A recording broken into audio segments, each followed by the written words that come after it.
Vote వేయొద్దని చెప్పిన తమ్మున్నడ జగను చెప్పిన మాట చెప్పినట్టుగా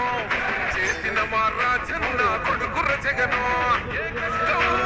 వద్దని పేద గుండెకు ప్రతి పథకం పంపిండుర గడప గడపకు పులి గడపలో పులి పుట్టినట్టే పుట్టిండురా జెండలు జత కట్టడమే మీ ఎజెండో జనగుండల గుడి కట్టడమే జగను ఎజెండో బలిరా బలి బలిరా బలిరా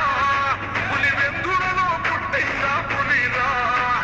కుర్చీల కూర్చోవడమే మీ ఎజెండా కుర్చీ జనమే ఇవ్వాలన్నది జగను ఎజెండా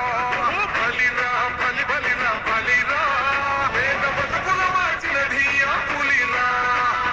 గవర్నెన్స్ లో ఎప్పుడు చూడని అభివృద్ధి ఈ రోజు జరుగుతా ఉంది. మొట్టమొదటిసారిగా స్కూళ్లు మారుతా ఉన్నాయి, రూపురేఖలు మారుతా ఉన్నాయి, హాస్పిటల్స్ మొట్టమొదటిసారిగా ప్రివెంటివ్ కేర్ అన్నది దేశానికే పరిచయం చేస్తా ఉన్నాం పోలీస్ క్లినిక్స్ ద్వారా. ఈ 4 సంవత్సరాల కాలంలోనే ఏకంగా మా అన్న ప్రభుత్వంలో మరో 4 సీపోర్ట్లు ఈ రోజు వేగంగా కట్టడం జరుగుతా ఉంది అని కూడా చెప్పండి. భయమెరుగని ఆ పేరుకు హడలు అసలంచబోడు ఎవడికి మెడలు ఆయనెదురుగా కొడుతున్నది